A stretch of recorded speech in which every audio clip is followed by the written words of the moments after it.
कि नरेंद्र मोदी जी हम लोग का मर्यादा पुरुषोत्तम श्री राम को हाथ पकड़ के ले जाता है, अपने से छोटे कद के राम जी। यानी मीडिया ये दर्शाना चाहती है कि वो तत्कालीन प्रधानमंत्री को भगवान से भी ऊपर समझ रही है, राम से भी ऊपर बना दिया गया। राम से भी ऊपर समझ रही है। तो ये हिंदू धर्म का अपमान है। सार्वजनिक रूप से भारतीय जनता पार्टी को यहाँ माफी मांगनी चाहिए, क्योंकि उन्होंने हिंदू समाज का अपमान किया है, भगवान को छोटा बना दिया, वो भी नरेंद्र मोदी ऐसे तुच्छ इंसान के सामने। अगर मीडिया, जिसको देश के चौथे स्तंभ कहे जाते हैं, अगर वो आज 6 महीने सच्चाई दिखा देना तो भारतीय जनता पार्टी नस्तो नाबूद हो जाएगी पूरे देश में। ये सच्चाई है, पर दिखाएगी नहीं, क्योंकि मीडिया को मोदी जी की जरूरत है और मोदी जी को मीडिया की जरूरत है, तो इसलिए वो दिखाएगी नहीं। आम जनमानस से उनको मतलब नहीं है। अगर आप सिक्के को आसमान में फेंकेंगे तो उसे भी शायद आसमान से पलट के जमीन पे गिरने में थोड़ा वक्त लगेगा, लेकिन जिस तरह बीजेपी का स्तर दिन प्रतिदिन नीचे गिरते जा रहा है, या यह कहिए कि जिस प्रकार भारतीय जनता पार्टी की सरकार थूक कर चाटने का काम कर रही है, शायद इस देश में कभी किसी जनता ने ना ऐसा देखा होगा, ना सुना होगा, ना किसी सरकार ने ऐसा किया होगा। हमारे साथ अभी अमित कुमार जी हैं, राष्ट्रीय जनता दल के प्रखर वक्ता हैं। तो सबसे पहले अमित भाई, बहुत बहुत स्वागत है आपका एक्सपोज मीडिया में। धन्यवाद। 2024 में ये कानून लाया गया कि हिट एंड रन के बदले अब 10 साल की सजा और 7 लाख का जुर्माना होगा। आज ट्रक वालों ने देशव्यापी चक्का जाम किया और एक दिन के अंदर ही सरकार को कानून पे अपना स्टे लगाना पड़ गया, और स्टे में लिख कर दिया है कि अब हम जब भी इस कानून को लागू करेंगे तो इस संगठन से बातचीत करेंगे। इसको आप किस हिसाब से देखते हैं? देखिए, भारतीय जनता पार्टी के द्वारा जितने भी कानून लाए गए, कोई नई बात नहीं है कि लाने के बाद उन्हें वापस जाना पड़ा है। बहुत सारे ऐसे कानून हैं उनके जो उनको लाने के बाद भी वापस जाना पड़ा है। आप ले लीजिए, सीएए की बात कर लेते हैं, किसान आंदोलन की बात कर लेते हैं, पहलवानों की अभी जो है उनकी बात कर लेते हैं, और अभी तत्काल जो आज की बात जो आप कर रहे हैं उस पर भी हिट एंड रन वाले पे जो है उस पर भी बात कर लेते हैं। ये कोई नई बात नहीं है। वो लोग बिना पढ़े लिखे ये सब कानून ले आते हैं, क्योंकि उन्हें पता है कि मीडिया भी उनकी है, गोदी मीडिया कह सकते हैं, मीडिया भी उनकी है। वो कुछ गलत भी करेंगे तो उन्हें वो बढ़ा चढ़ा के उसको ये पेश करने में लगता है कि ये सिर्फ मोदी जी ही कर सकते हैं और अमित शाह जी भी कर सकते हैं। तो ये कोई नई बात नहीं है। नहीं। अच्छा अमित जी, क्या ये इसलिए हुआ कि अभी आपको पता है कि जो शीतकालीन सत्र चल रहा था, कई सांसदों को सस्पेंड किया गया था 150 के लगभग में।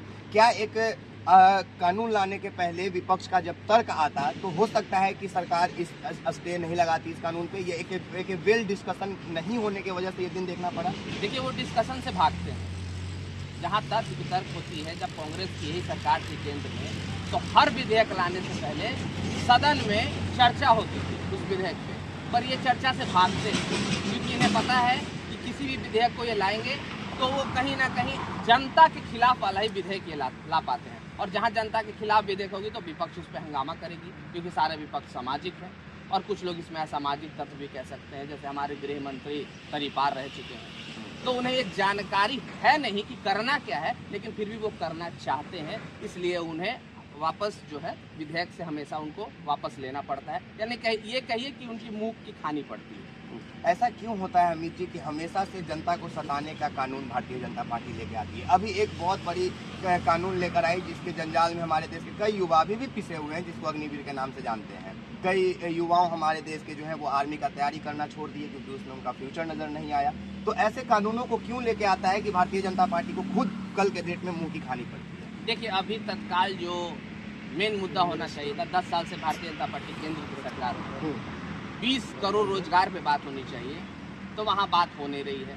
बात हो रही है रामलला के मंदिर पे, होनी भी चाहिए, क्योंकि हम लोग हिंदू धर्म से बिलोंग करते, हम हैं, आप हैं, बाकी और भी लोग हैं जितने भी, सब हिंदू धर्म से आते हैं, होनी भी चाहिए। पर यहाँ आज का जो हम पोस्टर देखे हैं कि नरेंद्र मोदी जी हम लोग का मर्यादा पुरुषोत्तम श्री राम को हाथ पकड़ के ले जाता है, अपने से छोटे कद के राम जी। यानी मीडिया ये दर्शाना चाहती है कि वो तत्कालीन प्रधानमंत्री को भगवान से भी ऊपर समझ रही है, राम से भी ऊपर बना दिया गया। राम से भी ऊपर समझ रही है। तो ये हिंदू धर्म का अपमान है। सार्वजनिक रूप से भारतीय जनता पार्टी को यहाँ माफी मांगनी चाहिए, क्योंकि उन्होंने हिंदू समाज का अपमान किया है, भगवान को छोटा बना दिया, वो भी नरेंद्र मोदी ऐसे तुच्छ इंसान के साथ। अनबल जो है वो बुरा मान जाएंगे आपकी बात। देखिए, बुरा माने, सच्चाई हमेशा कड़वा होता है। वो बुरा मान जाएंगे तो हम बात करना छोड़ दें, ऐसा कुछ हो नहीं सकता है। अब अब वो बुरा मान जाए, लेकिन ये सत्य है। अच्छा, जब केंद्र की बात हो गई तो थोड़ा बिहार की ओर लौट चलते हैं। 4 दिन से खबर चल रहा है कि बिहार में सत्ता परिवर्तन फिर से हो सकता है, जब से ललन जी जो है जदयू पद का अध्यक्षता से इस्तीफा दिए हैं। क्या कहना चाहिएगा इस पे अमित जी आप? ख्याली पुलाव पकाना कोई है तो ख्याली पुलाव पका रहे हैं बीजेपी वाला, पकाने दीजिए। ये तो मिसगाइड कर रहे हैं महागठबंधन के वोटर्स को, क्योंकि उन्हें पता है कि महागठबंधन की सरकार बिहार में इतनी मजबूत है और वो घबरा गए हैं। कहाँ? महागठबंधन के जो हमारे नेताओं ने, माननीय नीतीश कुमार जी और तेजस्वी जी ने मिलकर जो ये नियुक्ति पत्र देने का या रोजगार देने का जो उन लोगों ने काम किया है, भारतीय जनता पार्टी इस चीज से घबरा गई है। उन्हें ये लग रहा है कि कहीं ना कहीं आने वाले चुनाव में ये देश में मुद्दा ना हो जाए रोजगार का, और बिहार से उनकी जो है सरकार की हाय तौबा मचने वाली है। वो जस्ट एक परसेप्शन क्रिएट कर रहे हैं मीडिया द्वारा कि दोनों के बीच में ठीक नहीं है। सच्चाई ये नहीं है, वो अपने मुद्दा से भटकाना चाह रहे हैं लोगों को। हम बात करेंगे 20,000 रोजगार पे, 20 करोड़ के रोजगार पे, जो 10 साल में 2 करोड़ रोजगार की बात 10 साल हो गई, 20 करोड़ रोजगार पे बात करेंगे। हम बात करेंगे महंगाई पे, हम बात करेंगे किसान लोगों ने जो आत्महत्या किया उस पे, लेकिन ये लोग बात नहीं करेंगे। अभी उनके ही सांसद का WFI से, वर्ल्ड रेसलिंग मतलब जो फेडरेशन होता है, world wrestling federation of India, जिस तरह से रोक लगाई है बृजभूषण सिंह पे, वैसे ही कहीं ना कहीं और भी रोक लगाने की जरूरत है। एकता में जो बल होता है वो हमेशा दिखेगा, और कहीं ना कहीं तेजस्वी जी का कद जो है बढ़ रहा है, बेचैन है भारतीय जनता पार्टी। बहुत सारे राज्यों को लेके जहाँ पे उनकी सरकार नहीं है, वो चाह रहे हैं कि अपने एजेंसियों के द्वारा दबाव बना के और मिसगाइड करके वोटर के बीच में कि कहीं ना कहीं ये सरकार टूट सकती है, सरकार अस्थायी हो सकती है। तो वैसे मिसगाइड करने से कुछ मिसगाइड होने वाले लोग नहीं हैं, वो अपना ख्याली पुलाव पकाते रहें, अच्छी बात है। आपने अभी बातचीत करने के दरमियान एक वर्ड इस्तेमाल किया कि मीडिया के द्वारा परसेप्शन क्रिएट करवा के। अभी देश में जब जेन्युइन मुद्दा आता है, जैसे 2024 की शुरुआत में ही हिट एंड रन का काला कानून लोगों के ऊपर थोपा गया, तब मीडिया नज़रबंद थी, तब मीडिया को ये नहीं दिखता है। तमाम देश के मुद्दों पे मीडिया बहस नहीं करती है, लेकिन धार्मिक मुद्दों पे उनके पास डिबेट करने का वक्त होता है।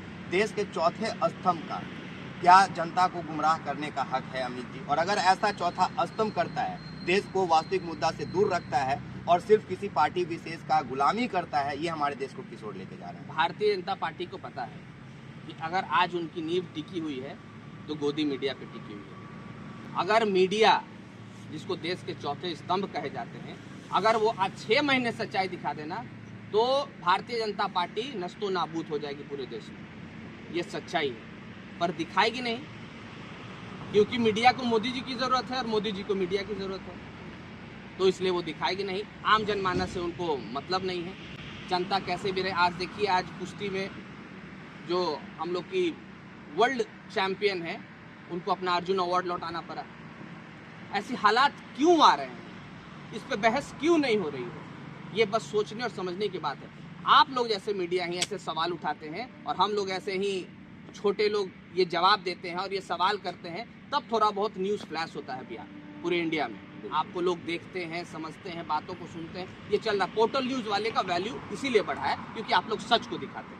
बहुत बहुत शुक्रिया अमित जी, धन्यवाद। देखिए, आज जब हिट एंड रन केस को सरकार ने स्थगित कर दिया, यानी स्टे लगा दिया कि अगले आदेश तक इसको पारित नहीं किया जाएगा, तब सोशल मीडिया पे एक पोस्ट होना शुरू होता है और लिखा जाता है कि भारतीय जनता पार्टी थूक कर चाटने का काम कर रही है, और उदाहरण दिया जाता है। जो उदाहरण अमित जी ने दिया, वही उदाहरण सोशल मीडिया पे वायरल हो रहा है कि पहले CAA और NRC का बिल लाते हैं, उस पर उनको पीछे मुड़ना पड़ता है, फॉल बैक मिलता है। उसके बाद किसान का जो कानून लाते हैं, किसान बिल, उस पर उनको फॉल बैक मिलता है। जब अग्निवीर लेकर आते हैं तो भारी मात्रा में जो देश के युवा हैं वो उनका विरोध करते हैं। भले उस अग्निवीर योजना को वापस नहीं लिया गया, लेकिन देश के तमाम युवा जो हैं वो उसके विरोध में आज भी हैं, और आज भी अग्निवीर में कोई देश का योद्धा, कोई देश का जवान जो सरहद पे मरने मिटने को तैयार है, वो अग्निवीर में जाकर नहीं, वो आर्मी में जाकर तैयार है मरने के लिए। और ठीक उसी तरह अब जब हिट एंड रन का जो मामला आया वो आपने देखा, तो हमारे इसी सभी बातचीत पे जवाब देने के लिए और बात करने के लिए